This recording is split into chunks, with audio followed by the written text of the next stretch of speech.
एक बार की बात है। दो दोस्त थे, राहुल और विक्रम। दोनों बचपन से एक दूसरे के बहुत अच्छे मित्र थे। वे साथ खेलते, पढ़ते और हर समय एक दूसरे की मदद करते थे। उनकी दोस्ती पूरे गांव में प्रसिद्ध थी।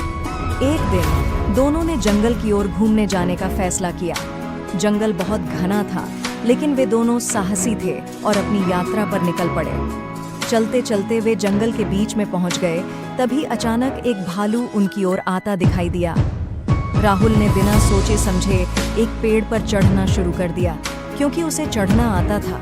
लेकिन विक्रम पेड़ पर नहीं चढ़ सकता था। उसने इधर उधर देखा, पर उसे कोई सुरक्षित जगह नहीं मिली। विक्रम को याद आया कि भालू मरे हुए इंसान पर हमला नहीं करते। उसने तुरंत जमीन पर लेटकर अपनी सांस रोक ली और खुद को मृत जैसा दिखाने लगा।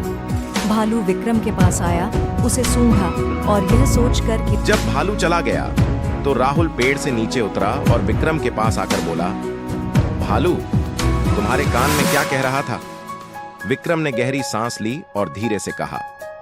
भालू ने कहा कि सच्चा दोस्त वही होता है जो संकट के समय तुम्हारा साथ न छोड़े। राहुल यह सुनकर शर्मिंदा हो गया और समझ गया कि उसने विक्रम का साथ छोड़कर गलती की है। उस दिन के बाद से राहुल ने सच्ची मित्रता की कदर करना सीख लिया और विक्रम ने उसे माफ कर दिया। दोनों ने फिर से अपनी दोस्ती को मजबूत किया और कभी किसी कठिनाई में एक दूसरे का साथ नहीं छोड़ा। सीख, सच्ची मित्रता वही है जो कठिन समय में भी साथ निभाए।